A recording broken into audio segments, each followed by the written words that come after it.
Assalamualaikum warahmatullahi taala wabarakatuh. Saya Nurmaiza binti Muhammad akan membuat pembentangan laporan bagi bahan instrumen bagi subjek PAKK 2293D iaitu pentaksiran awal kanak-kanak.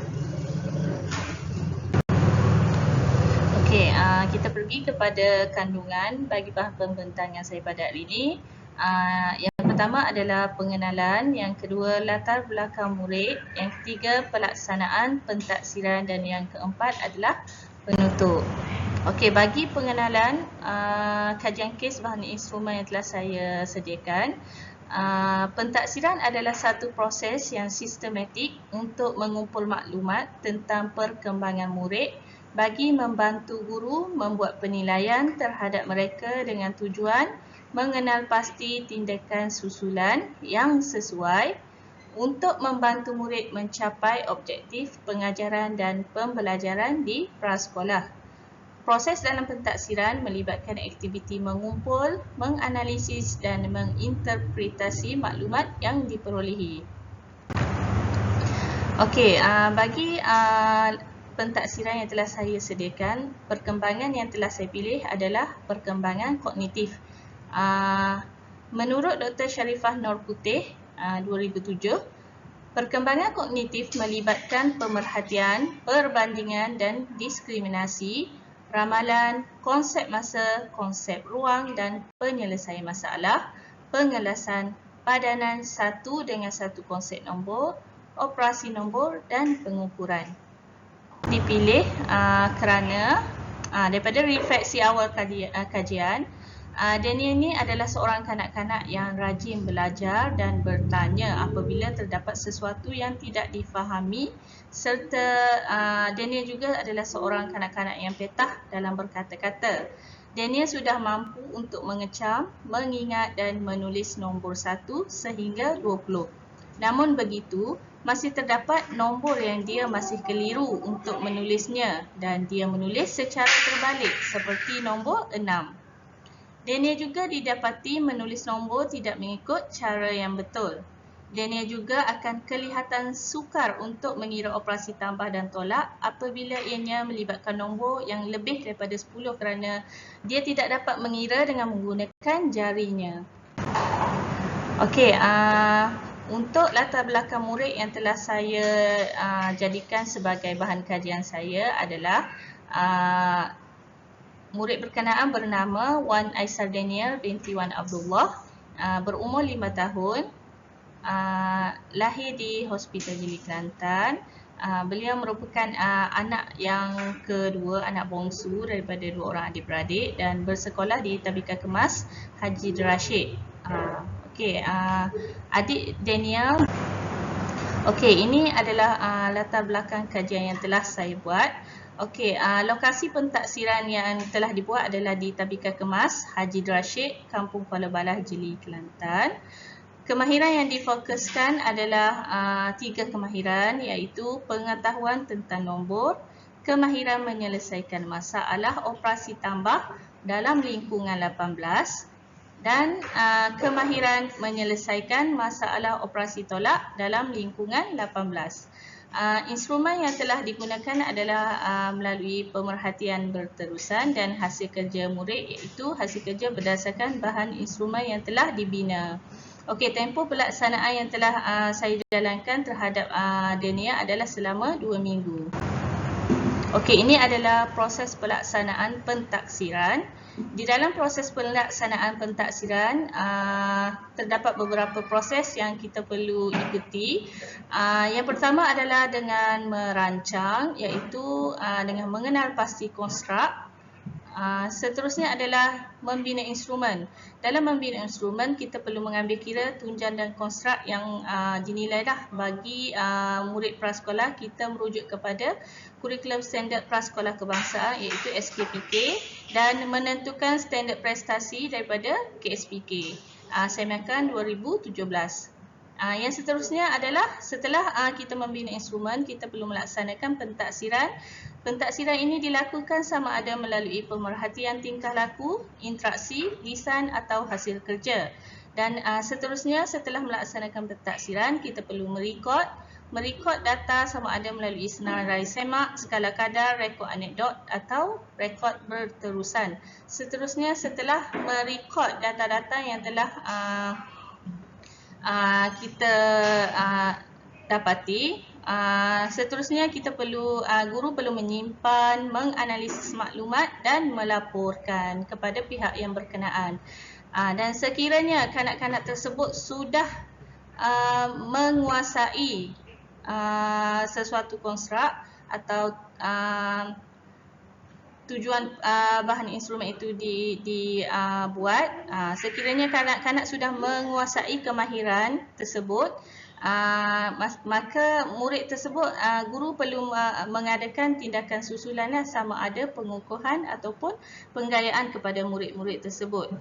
Pengukuhan dan penggayaan ni bagi meningkatkan lagi kemahiran yang belum dicapai oleh murid bagi standard baru atau ke tahun 1 atau sekolah rendah. Sekiranya murid tidak menguasai kemahiran yang ingin dikaji, yang ingin ditaksir, maka guru perlu mengambil tindakan susulan iaitu bimbingan sama ada memberi lebih perhatian atau latihan kepada murid-murid berkenaan supaya murid-murid berkenaan dapat menguasai kemahiran tersebut. Okey, seterusnya kita pergi kepada langkah pelaksanaan pentaksiran. Terdapat 7 langkah dalam melaksanakan pentaksiran. Yang pertama adalah merancang. Dalam merancang, kita perlu mengenal pasti murid untuk dinilai, mengenal pasti tujuan untuk pentaksiran tersebut, dan mengikut standard kandungan SK dan standard pembelajaran SP, dan seterusnya mengikut kepada standard prestasi SPI. Dan kita perlu merancang sama ada ingin menggunakan kaedah pentaksiran yang bagaimana dan berapa lama tempoh pelaksanaan yang ingin dibuat. Okey, langkah pertama yang telah saya laksanakan adalah dalam mengenal pasti murid untuk dinilai. Saya telah memilih pelajar saya yang bernama Daniel, memandangkan perkembangan kognitifnya sangat baik. Dia seorang yang peramah, petah bercakap dan sangat bijak. Dia amat aktif semasa proses pengajaran dan pembelajaran berlangsung. Semasa di dalam kelas, dia suka bertanya dan menjawab soalan. Di samping itu juga saya mendapati dia sangat suka dengan subjek matematik. Sekiranya cikgu bersoal jawab dan memberi lembaran kerja bagi subjek matematik kepada pelajar tersebut, dia akan menjadi orang pertama yang menjawab soalan dan menyelesaikan lembaran kerja dengan baik. Dengan itu, saya telah memfokuskan kepada perkembangan kognitif bagi subjek matematik awal untuk menjalankan kajian ini kepada Daniel. Okey, tujuan pentaksiran yang telah saya buat adalah untuk memperkukuhkan kemahiran asas numerasi kanak-kanak yang bernama Daniel yang berumur 5 tahun. Dan standard kandungan SK dan standard prestasi yang terlibat dalam membuat pentaksiran kepada Daniel ini adalah yang pertama adalah MA 2.1 dalam memahami nombor 1 sehingga 10. Seterusnya adalah MA 3.1 menyelesaikan masalah operasi tambah dalam lingkungan 18, dan seterusnya adalah MA 3.2 menyelesaikan masalah operasi tolak dalam lingkungan 18. Dan standard prestasi adalah melalui konstruk pengetahuan tentang nombor MA 2.1.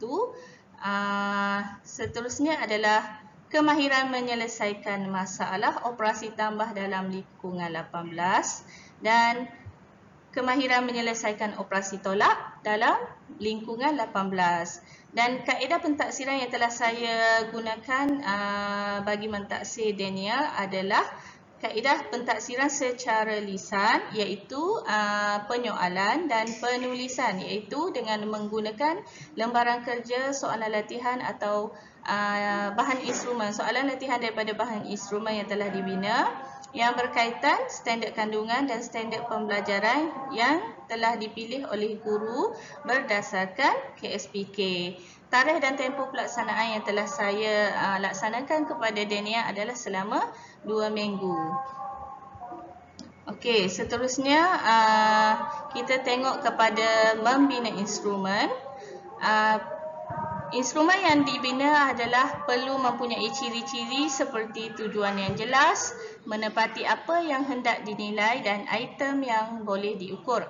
Bahan instrumen pula adalah berdasarkan SK, SP dan SPI daripada KSPK Semakan 2017 dan pemilihan instrumen ini adalah sesuai dengan perkara yang hendak ditaksir. Pembinaan instrumen juga perlu dititik beratkanlah dalam dalam membuat pentaksiran supaya ianya mempunyai ciri-ciri yang jelas, menepati apa yang hendak dinilai, menepati apa yang ingin diukur. Langkah yang telah dilaksanakan dalam membina instrumen untuk mengukur tahap kognitif Dania dalam tunjang sains teknologi iaitu matematik awal. Bahan instrumen yang dibina adalah berdasarkan KSPK Semakan 2017 dan pemilihan instrumen ini adalah sesuai dengan perkara yang hendak ditaksirlah dengan mengambil kira faktor murid dan persekitaran beliau. Okey, yang ketiga adalah melaksanakan pentaksiran. Kaedah yang digunakan adalah penilaian secara pemerhatian berterusan dan lisan iaitu penyoalan dan penulisan. Terdapat di dalam pentaksiran terdapat pelbagai kaedah pentaksiran, antaranya secara pemerhatian, lisan, kendiri dan rakan sebaya. Okey, kaedah yang telah saya gunakan untuk responden saya iaitu Dania melalui pemerhatian berterusan, lisan iaitu penyoalan dan penulisan. Pemerhatian berterusan terhadap perkembangan Dania dibuat sepanjang sesi pengajaran dan pembelajaran, manakala kaedah lisan dan penulisan pula melalui penilaian hasil kerja berdasarkan bahan instrumen yang telah dibina mengikut tahap penguasaan yang telah ditetapkan berdasarkan standard prestasi. Tempoh pelaksanaan ianya mengambil masa lebih kurang 2 minggu bagi kemahiran pengetahuan tentang nombor, menyelesaikan masalah tambah dan tolak dalam lingkungan 18. Dan seterusnya, langkah yang seterusnya dalam melaksanakan pentaksiran adalah merekod. Setelah proses pelaksanaan pentaksiran dilakukan terhadap Dania, segala maklumat dan data yang diperoleh berkaitan perkembangan, kebolehan, pencapaian dan kemajuan Dania telah dicatat dan direkod secara sistematik dan tersusun bagi memudahkan guru membuat semakan dan rujukan maklum balas tentang perkembangan, kebolehan, kemajuan dan pencapaian Dania. Maklumat ini sangat penting bagi guru untuk dijadikan bukti. Oleh itu, setiap maklumat mestilah dicatatkan nama dan tarikh bagi memudahkan guru membuat susulan. Dan langkah yang kelima adalah dengan menganalisis data. Pengumpulan data ni diperolehi melalui pemerhatian daripada sumber seperti penilaian hasil kerja, rakaman dan senarai semak. Data yang dikumpulkan dan direkod perlu dianalisis supaya kesimpulan atau pentaksiran yang dibuat adalah sah dan sahih. Yang seterusnya adalah melapor.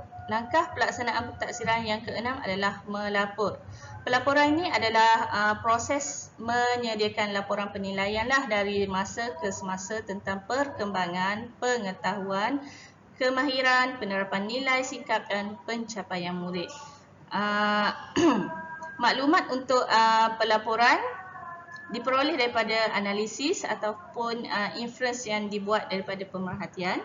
Pelaporan ini perlu dilakukan dari masa ke semasa mengikut keperluan untuk membolehkan guru dan ibu bapa mengambil tindakan susulan yang sewajarnya ke atas pelajar tersebut. Guru seharusnya memerhati secara berfokus kepada perkembangan murid berdasarkan pelbagai kecerdasan, kemahiran berfikir, kemahiran belajar, kemahiran menyelesaikan masalah, potensi yang menyeluruh dan berketerampilan diri mengikut tahap keupayaan murid tersebut. Jadi untuk pelaporan untuk Daniel dibuat semasa sesi hari terbuka tadbikalah bersama ibu bapa dan penjaganya, iaitu pada bulan Oktober bagi fasa 1 dan yang akan datang adalah pada bulan Februari fasa 2. Okey, segala aktiviti hasil kerja dan perkembangan Daniel ini akan dilaporkan kepada ibu bapanya pada hari terbuka tersebut. Okey, langkah yang terakhir adalah tindakan susulan. Okey, hasil daripada kajian pentaksiran yang telah dibuat kepada Daniel adalah didapati Daniel ini berada pada tahap penguasaan yang baik, iaitu tahap 2. Yang mana bermaksud sedang berkembang. Daniel juga memerlukan sedikit bimbingan dan dorongan daripada guru supaya dapat menguasai sepenuhnya kemahiran numerasi dalam pembelajaran matematik awal. Daniel juga perlu diberi lebih pengukuhan dan penggayaan agar dapat meningkatkan tahap penguasaan dia kepada tahap 3, iaitu telah menguasai sesuatu konstruk yang dinilai. Latihan yang berterusan juga perlu diberikan kepada Daniel bagi mengatasi masalah kekeliruan. Daniel menulis nombor 6 dan menulis nombor mengikut cara yang betul. Okey, ini merupakan bukti-bukti pemerhatian yang telah saya laksanakan kepada Daniel. Yang pertama adalah penilaian hasil kerja. Daripada gambar ini, kita dapat melihat hasil kerja yang telah dibuat oleh Daniel. Daniel berjaya menjawab soalan penilaian dengan betul, tetapi terdapat satu kesalahan di sini di mana Daniel didapati menulis nombor 6 secara terbalik. Dan gambar yang kedua menunjukkan Daniel sedang menyelesaikan operasi tambah dengan menggunakan jari, tetapi Daniel kelihatan sukar untuk menjawab apabila melibatkan nombor lebih besar daripada 10 kerana dia tidak dapat mengira nombor lebih daripada 10. Okey, bukti pemerhatian yang kedua yang telah saya laksanakan untuk kajian kes saya terhadap Daniel adalah rakaman video. Daripada bahan instrumen yang telah dibina, saya telah memasukkan satu soalan bahan instrumen yang supaya Daniel menyebut nombor secara rawak. Okey,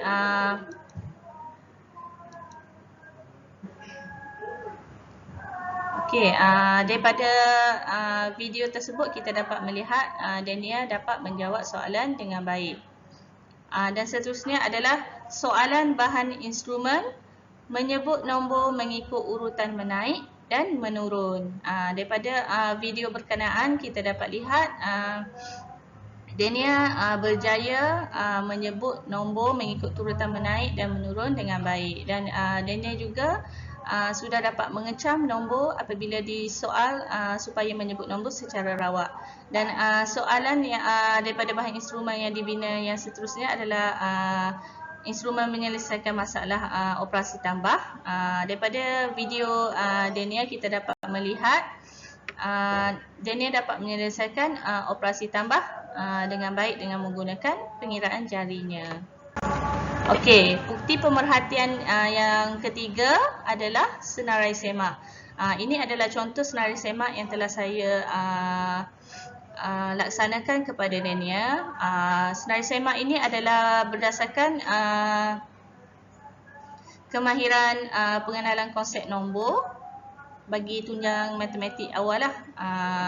Daripada konstruk MA2, contoh kat sini MA2.1.2 mengecam dan menyebut nombor secara rawak. Didapati Daniel sudah menguasai, sudah boleh mengecam dan menulis nombor 1 hingga 10 dengan baik, boleh menyebut nombor secara rawak, dan Daniel telah menguasai mengecam dan menyebut nombor secara rawak. Dan Daniel juga telah menguasai membadankan kumpulan objek dengan nombor. Di dalam kemahiran konsep nombor ini didapati Dania telah menguasai keseluruhan konstruk yang telah saya nilai. Okey, sebagai penutup, pentaksiran dan penilaian perkembangan kanak-kanak prasekolah penting kerana dapat membantu mengesan perkembangan seseorang murid dan mengenal pasti pelbagai potensi murid secara menyeluruh. Penggunaan bahan instrumen yang bersesuaian dengan tahap perkembangan dan pencapaian kanak-kanak juga dapat membantu guru dalam mengenal pasti kelebihan dan kelemahan murid dalam pembelajaran serta dapat membantu guru dalam mengenal pasti keberkesanan sesuatu pengajaran. Okey, yang seterusnya adalah kita rujuk kepada melalui kajian kes saya sebentar tadi. Sebagai contoh, melalui kajian kes saya didapati tahap penguasaan Dania adalah pada tahap 2, iaitu sedang menguasai. Setelah mengenal pasti kelebihan dan kekurangan Dania dalam kemahiran matematik awal, saya sebagai guru telah menggunakan kaedah pentaksiran berdasarkan bahan instrumen atau hasil kerja yang telah dibina bagi meningkatkan kemahirannya kepada tahap penguasaan tahap ketiga, iaitu telah menguasai, dan didapati cara ini sangat membantu dalam meningkatkan lagi perkembangan Dania dari segi kognitif bagi matematik awal khususnya. Okey, itu sahaja daripada saya. Sekian, terima kasih.